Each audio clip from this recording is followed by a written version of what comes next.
Salam əziz abituriyentlər, MİQ və sertifikasiya üzrə hazırlaşan müəllimlər.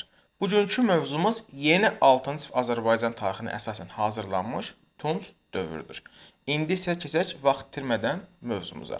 Bildiyimiz kimi Tunc dövrü 3Z, yəni 3 dövrə bölünür. Bunlar erkən Tunc dövrü, orta Tunc dövrü, son Tunc və erkən Dəmir dövrü olmuşdur.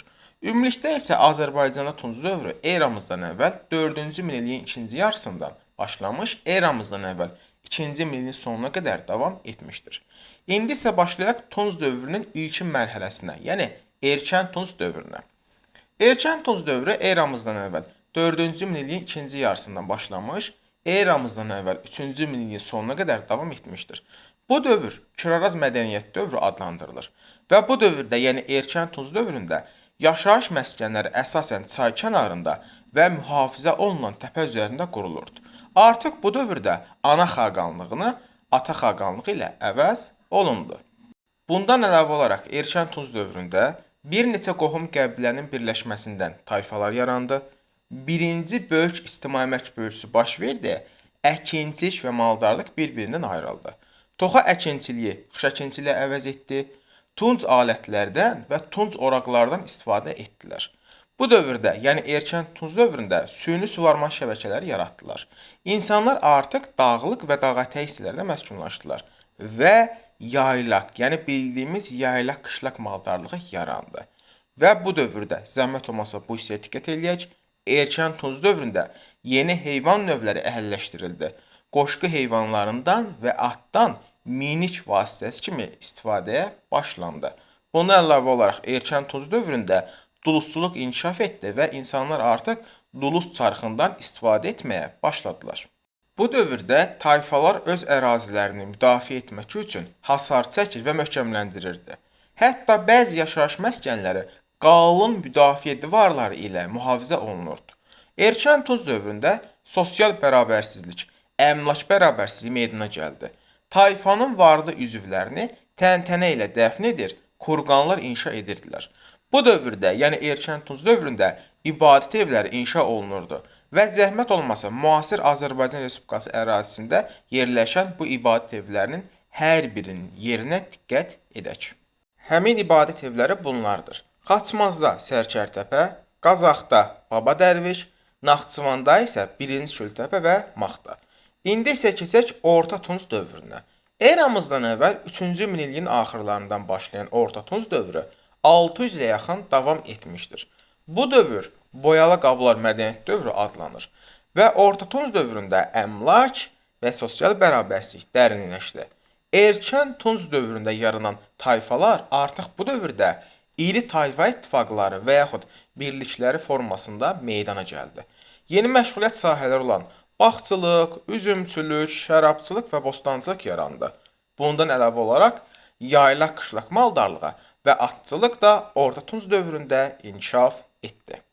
Orta Tunc dövründə ikinci böyük ictimai əmək bölgüsü baş verdi və sənətkarlıq müstəqil sahəyə çevrildi. Bundan əlavə olaraq bu dövrdə dulusçuluq, toxuculuq, sümük işləmə, dəri, gön işləmə və metallurgiya inkişaf etdi. Artıq bu dövrdə toxuculuqda dəzgahlardan istifadə olunurdu.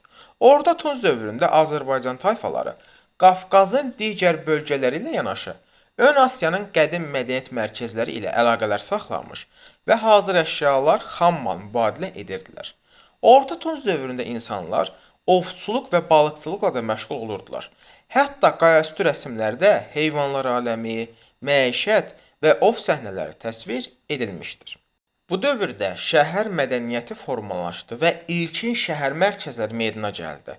Bu şəhər mərkəzləri müdafiə divarları ilə əhatə olunmuşdu. Orta Tunc dövründə yaradılmış ilkin şəhər mərkəzləri bunlardır: Qarabağda Üzərliktəpə, Nərgistəpə, Naxçıvanda Oğlanqala, Urmiyada isə Göytəpə idi.